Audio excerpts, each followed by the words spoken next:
There is a question that quietly repeats itself inside many minds. Why does this keep happening? Certain patterns seem to return again and again. Certain doors stay closed. No matter how many affirmations are repeated or how many techniques are tried, there can be long phases of doing all the right spiritual things on the surface, positive thinking, visualizations, mantras, while something deeper inside still does not shift. At some point, a deeper question appears underneath all the others. What is actually shaping this life from the inside out? One of the most powerful answers is also one of the most overlooked: emotional climate. Not emotions as in random moods that pass in an hour, but the emotional atmosphere that the nervous system lives in most of the time. This atmosphere quietly informs every choice, every interpretation, every reaction. It sends signals to the world and, in very real ways, pulls certain experiences closer and pushes others away. Thoughts matter, actions matter, but the emotional tone behind them acts like the frequency that shapes how reality is met. Many are already familiar with the phrase, like attracts like. It is often used at a mental level. Focus on success, success will come. Focus on love, love will come. There is a piece missing when it is left only in the mind. The part of the being that speaks the clearest language to life is not the mind. It is the emotional body. Emotions are the way the system tells reality. This is how things are inside here. Life then tends to bring mirrors that match that inner description, not as punishment or reward, but as reflection. To see this more clearly, it helps to look at some specific emotional patterns and the kinds of experiences they tend to call in. One heavy pattern is chronic guilt. Guilt is different from simple regret. Regret says, that action did not match deeper values. There is something to repair. Guilt as a climate says, this is wrong as a being. There is no way to be clean. When guilt sits in the nervous system for long periods, the world is met with an unconscious invitation. Please confirm that this deserves punishment. The result is often experiences that feel punishing: criticism, harsh relationships, jobs where nothing is ever good enough. Even when forgiveness is offered, it is not fully received because the guilt inside does not permit it. This is not conscious, but it is powerful. On the other side of this spectrum is a very different emotional stance: basic innocence. Innocence here does not mean pretending there were no mistakes or denying responsibility. It means remembering that underneath all behaviors, there is a being who began life worthy of care, and that this has not changed. When this innocence is allowed back into awareness, something strange happens. Forgiveness becomes possible, not only from others, but from the deeper layers of the self. Situations that once turned into endless self-attack become places of learning and repair. Others are more likely to treat this life as forgivable because it is no longer walking through the world carrying a permanent "punish me" sign. Another common climate is fear. Some fear is natural and necessary. It warns of real danger. The problem arises when fear becomes the default lens, even in situations that do not require it. When the nervous system stays in a low-grade state of something bad is about to happen, choices, posture, voice, and boundaries all change. The world is met not as a landscape to explore, but as a field of threats. That chronic fear tends to attract people and situations that take advantage of it. Relationships with controlling partners, workplaces that exploit, dynamics where the more fear is shown, the more pressure is applied. The fear is not morally wrong. It is simply a frequency that predators recognize. Contrast this with emotional comfort in one's own skin. Comfort does not mean arrogance, nor pretending to be stronger than reality. It means a quiet, embodied sense of this is allowed to exist exactly as it is, including capacities and limits. When someone stands in that kind of comfort, they negotiate differently, love differently, work differently. They are less likely to chase approval or beg for crumbs. Strangely, this tends to attract fairer treatment. Employers who respect boundaries, partners who share power more evenly, situations where mutual respect is possible. When comfort is present, those who only know how to dominate often lose interest. The game no longer works. There is also the emotional climate of lack. Lack is not the same as simply having few resources in a practical sense. Lack as an inner state is the belief there will never be enough love, enough time, enough money, enough chances for this. From that state, life becomes a series of almosts. Opportunities appear, come close, and then slip away. People arrive who seem promising, and then vanish. Good news seems to always be followed by something that cancels it. On the surface, it can look like extreme bad luck. At a deeper level, the system is broadcasting, loss is expected here. Experiences then line up to match that expectation, not because this being deserves it, but because reality is reflecting the story it has been given. The opposite of inner lack is not greed, it is quiet satisfaction. Satisfaction is the state of being able to register. Something in this moment is actually enough. It does not mean settling for abusive conditions or abandoning growth. It means allowing existing good to be felt fully before chasing the next thing. People who live from this emotional place tend to radiate a stability that attracts more opportunities, not fewer. Others feel less pressure around them and are more willing to collaborate, offer support, open doors. It is not magic. It is the predictable effect of a nervous system that does not scream desperate with every gesture. Another pair of emotional climates that powerfully shape manifestation are doubt and trust. Doubt here is not healthy questioning or careful discernment. It is the deep assumption that everything, eventually, will go wrong, that any open hand hides a trap, that any offer hides an insult. Doubt as a dominant state often attracts exactly the behavior it fears. Connections are tested until they break, to prove they were never safe. Offers are treated with suspicion until the giver withdraws, confirming the belief that people always leave. Life seems to obey doubt like a script. Trust, in this context, is not blind naivete.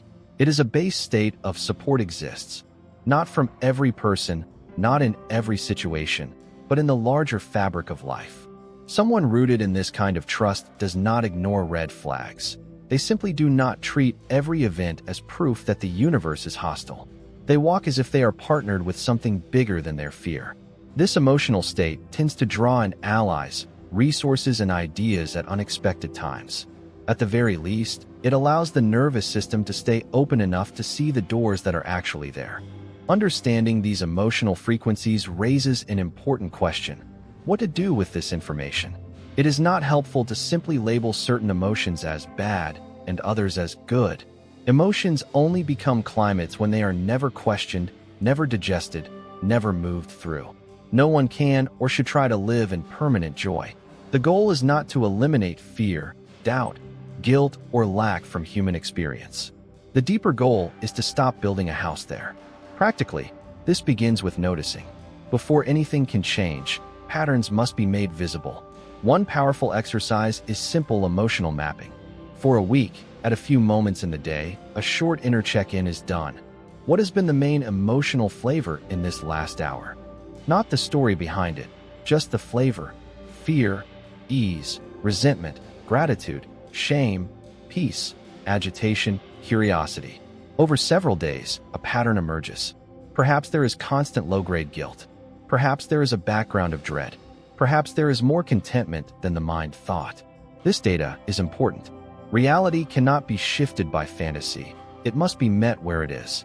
Once the dominant climates are clearer, a second step is to ask, what kind of experiences would naturally be attracted to a system living mostly in this emotion? This is not self-blame. It is clarity. For example, a life run mainly by fear will naturally avoid certain opportunities and tolerate certain abuses. A life soaked in lack will naturally sabotage or dismiss situations that smell like abundance because they do not fit the inner story. Seeing this does not magically dissolve the pattern, but it begins to separate "this is reality" from "this is the emotional filter through which reality has been seen." From there, gentle experimentation can begin. Directly forcing emotions usually backfires. Telling a terrified system, "just feel safe," is like shouting at a shaking child. What does work is changing small pieces of the ecosystem that emotions live in. For example, if fear is dominant, then practices that increase bodily safety, breath work, grounding, somatic therapies, supportive routines, are powerful. As the body believes more and more that it can survive the next 5 minutes, the emotional climate can shift from panic to caution, from caution to relative calm. That new climate will draw different experiences. If lack is dominant, Then gratitude and sufficiency practices help loosen its grip. Naming each day concrete ways in which enough already exists: food, breath, one safe friend, a talent, a small freedom, sends a different message. This is not empty. Acting from sufficiency might mean giving in small ways even when the ego is screaming to hoard everything. Giving attention, giving time, giving a kind word. Not to impress the universe, but to prove to the system that resources can move through it without annihilation. Over time, this invites more flow. If chronic guilt is the climate, then honest repair and forgiveness work are crucial. Apologizing when possible, making amends where it is safe, grieving what cannot be fixed, and then consciously practicing self-forgiveness, not as a feeling that appears out of nowhere, but as an act of will. From this day, punishment is not the only story allowed here. This may be repeated 1,000 times before it feels true. Still, each repetition changes the field a little. If doubt rules, simple trust experiments can be set up, choosing one small area and acting as if support exists there. For instance, trusting one person with a slightly deeper truth than usual, or trusting life enough to follow an intuitive nudge once without demanding a guarantee. The goal is not to never be disappointed. The goal is to gather evidence that not every open hand hits, not every risk leads to disaster. As that evidence accumulates, the emotional climate can shift from reflexive doubt to cautious trust. A key truth runs under all of this. Emotions are not moral reports. They are information. They show how the system has learned to survive. They are valid, but they are not always accurate maps of what is possible. When emotions are treated as absolute authorities, they shape manifestation unconsciously. When they are treated as guests with messages, a deeper, wiser part can begin to choose which messages to live from. Manifestation, at its core, is the way inner reality slowly becomes outer form. Thoughts, images, words, and actions all participate. Emotions are the glue that holds these together. An affirmation repeated from a place of terror has a different effect than the same words spoken from a body that feels relatively safe. A vision board created from envy has a different vibration than one created from genuine inspiration. The outer picture might look similar, the inner chemistry is not. Life tends to respond more to chemistry than to decoration. This does not mean that everything that has ever happened was attracted by an emotion. There are forces far beyond individual control: collective trauma, systemic injustice, literal accidents.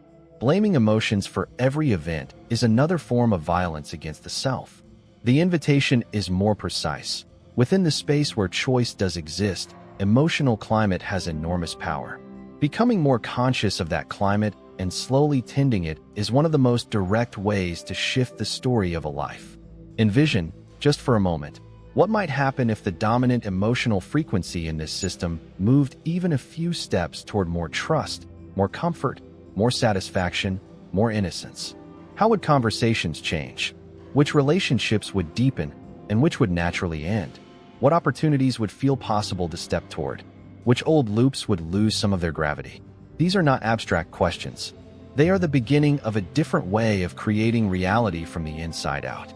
If this way of seeing emotions and manifestation resonates, that resonance is already a small shift in frequency. Awareness is a different climate than unconscious repetition. For more explorations on emotional healing, nervous system work, spiritual psychology, and the deeper mechanics of manifestation, subscribing brings these conversations closer. Liking this video helps this message reach others who are quietly asking why the same patterns keep repeating. Sharing it with someone stuck in emotional loops may offer the language they were missing. And if one specific emotional climate stood out as the main one running this life right now, fear, lack, guilt, doubt, or something else, naming it in the comments can be the first conscious act of choosing to evolve the frequency that shapes what comes next.